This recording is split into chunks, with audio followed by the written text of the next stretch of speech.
Hey guys, welcome to physics and playground. तो doctor साहब, अब भी हम लोग ईसीजी देखेंगे, ठीक है। तो अब आप लोगों ने जब तक है जहाँ देखा होगा, तो उसमें जब एसआरके की मेमोरी लॉस की हुई होती है वो फिर दोबारा आती है, तो फिर उसमें वो बार बार मीरा मीरा समथिंग कुछ बोल रहे होते हैं, ठीक है। तो फिर अनुष्का दौड़ के जाती है, डॉक्टर डॉक्टर करती है। तो वो डॉक्टर डॉक्टर क्यों करती है? बिकॉज़ वो एक समझो कि इक्विपमेंट या एक मशीन पे को देखती है जहाँ पे एक साउंड आती है, पी पी पी पी करके आती है, ठीक है। तो वो जो मशीन होती है ना, उसे बोलते हैं ईसीजी, इलेक्ट्रोकार्डियोग्राफ, ठीक है। अब सुनने में थोड़ा अजीब लग रहा होगा, बट ये एनसीईआरटी में दिया हुआ तो बताना मेरा काम है, ठीक है। और ये जो पी वाली साइलेंट हो जाती है और एक स्ट्रेट लाइन बन जाती है, मूवीज़ वगैरह में आप लोग देखे होंगे। तो कब होता है वो? जब कार्डियक अरेस्ट होती है तब होता है वो, ठीक है। दिल की धड़कनें रुक जाती है, समझे। तो वैसा ही हो रखा होता है एसआरके को उस टाइम। बट आई थिंक वो कुछ अलग बीमारी होती है, वो मैं बता दूंगा। साइकेट्रिस्ट में सारा कुछ दिया हुआ है, जब कराऊंगा तो वो भी बताऊंगा, ठीक है। तो खैर आते हैं यहाँ कॉन्सेप्ट पे। तो कॉन्सेप्ट बोलता है कि जो हमारी पी वेव है उसे हम लोग आर्टेरियल डीपोलराइजेशन देखते हैं। इस इमेज को सिर्फ आप लोग याद कर लो ना, तो 2 मिनट में ईसीजी समझ जाओगे। बाकी और हायर लेवल पे जो ईकेजी और ईसीजी बोलते हैं उसे पढ़ना है, तो वो एमबीबीएस फिजियोलॉजी में सारा कुछ पढ़ोगे, ठीक है। और पीआर इंटरवल होती है इसमें। क्यूआरएस इंटरवल जो होती है, क्यूआरएस इंटरवल को बोलते हैं वेंट्रिकुलर डीपोलराइजेशन। क्यूटी इंटरवल को बोलते हैं वेंट्रिकुलर रीपोलराइजेशन। एसटी सेगमेंट होता है और एक जे पॉइंट होता है, ठीक है। तो टोटल कितने हो गए? एक पी वेव हो गए, क्यू आर एस इंटरवल हो गया, एस टी सेगमेंट हो गया, और एक टी वेव हो गए, और एक यू वेव हो गए। ये हाइपोक्लेमिया एंड हाइपरक्लेमिया में खरगोश की सर्जरी करोगे। सबसे पहले आपको चूहे की सर्जरी करनी है, उसके बाद रैबिट की सर्जरी करनी है, उसके बाद जा कर के आपको एनिमल मतलब ह्यूमन बींग्स की सर्जरी करने मिलेगी, ठीक है। तो यहाँ पे देखो, यहाँ पे अब पॉइंट्स देखते हैं एनसीईआरटी में जो जो पॉइंट्स लिखे हैं, उसके अलावा मैं अपने से पॉइंट्स बनाया हूँ, ठीक है, दूसरे बुक से। तो पी वेव मतलब atrial depolarisation, contraction of both the atria.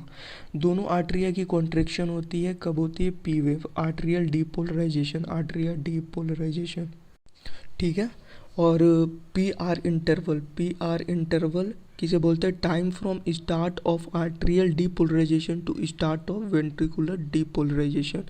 120 से लेकर के 200 मिली सेकेंड नॉर्मल होता है, 120 से 200 मिली सेकेंड नॉर्मल होता है। Q R S complex ventricular depolarisation normally less than 100 millisecond. कितना होता है? Normally less than 100 millisecond. और वेंट्रिकुलर डीपोलराइजेशन होती है क्यू आर एस में। According to NCERT, QRS complex represent the depolarization of the ventricles, which initiates the ventricular contraction. The contraction starts shortly after Q and marks the beginning of the systole. Marks the beginning of the systole. Systole की beginning होती है, ठीक है, और उसे point out करता है वो। क्लियर है?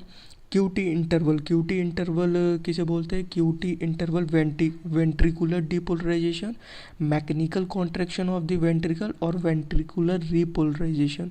वेंट्रिकुलर डीपोलराइजेशन होता है, वेंट्रिकुलर रीपोलराइजेशन होता है, और mechanical contraction of the ventricle, ठीक है। वेंट्रिकल की मैकेनिकल कॉन्ट्रैक्शन होती है, और अगर आर्ट्रिया की, दोनों आर्ट्रिया की कॉन्ट्रैक्शन होगी तो उसे क्या बोलेंगे? P wave, atrial depolarisation.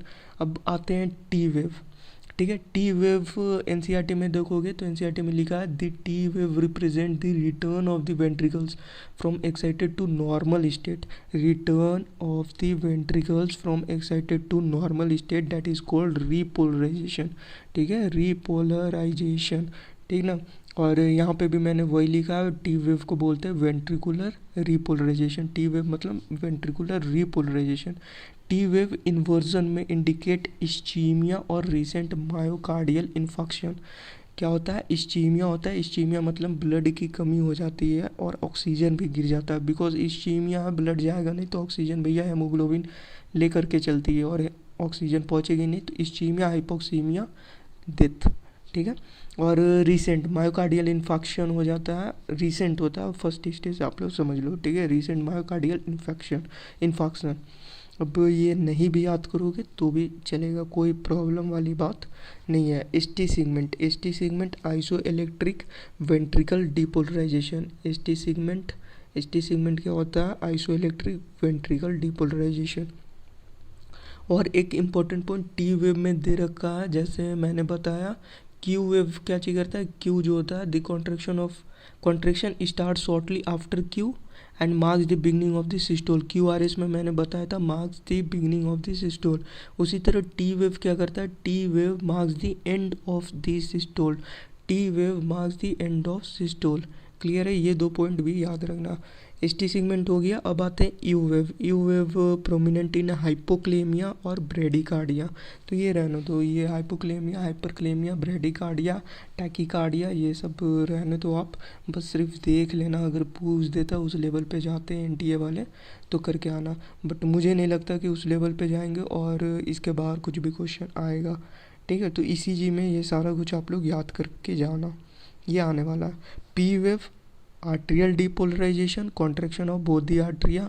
QRS complex ventricle depolarization, normally less than 100 millisecond की स्पीड होती है। और क्यूआरएस क्या लिखा हुआ है, complex represent the depolarization of the ventricle which initiate the ventricular contraction, ठीक है। The contraction start shortly after Q and marks the beginning of the systole. And last है टी वेव। 3 ही दिया हुआ है एनसीईआरटी में, P wave, QRS complex and T wave. T wave क्या करता है, T wave represents the return of the ventricles from excited to normal state, repolarisation. Ventricle return of the ventricle from excited to normal state, इसी को बोलते हैं repolarisation, ठीक है। The end of the T wave marks the end of systole. Clear है, बस ये 3 जानना ही जानना आपको आना चाहिए, ठीक है, बिकॉज यही क्वेश्चंस है। बाकी P R interval, QT interval, S T segment, you wave अगर आप नहीं भी याद करके जाते हो तो कोई प्रॉब्लम वाली बात नहीं। ये मैंने इसलिए दे दिया बिकॉज 2019 में उन लोगों ने क्वेश्चन पूछा, 2020 में क्वेश्चन पूछा, 2000 आई थिंक 18 में भी उन लोगों ने क्वेश्चन पूछ रखा है यहाँ से।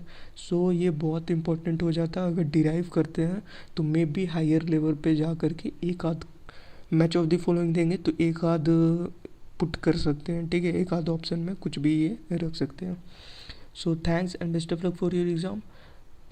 मिलते हैं नेक्स्ट क्लास में, अच्छे से कर लेना। और वॉल्यूम थोड़ा कम होगा उसके लिए सॉरी, बिकॉज दिन भर की सारा अच्छा खासा थकान हो जाती है, सो उतना एनर्जी नहीं रहता है कि बोल पाऊँ, ठीक है। सो मिलते हैं नेक्स्ट क्लास में। और हाँ, स्ट्रोक वॉल्यूम ज़रूर देख लेना, स्ट्रोक वॉल्यूम इस साल का क्वेश्चन है। अब यहाँ तक जो पहुँचे होंगे सिर्फ और सिर्फ उन्हें मालूम चलेगा। स्ट्रोक वॉल्यूम देख लेना, 2021 का क्वेश्चन है, ठीक है। और 2 चीज़ें बता देता हूँ, नेक्स्ट वीडियो में शायद ना बता पाऊँ। हार्ट साउंड देख लेना, हार्ट का साउंड देख लेना, हार्ट का साउंड देख लेना। फर्स्ट हार्ट साउंड लब होता है, और क्यों होता है वो सारा closure of the tricuspid and bicuspid valve, whereas the second heart sound called dub is associated with the closure of the semilunar valve. तो कब होता है, क्या बोलते हैं और क्यों बोलते हैं, ठीक है।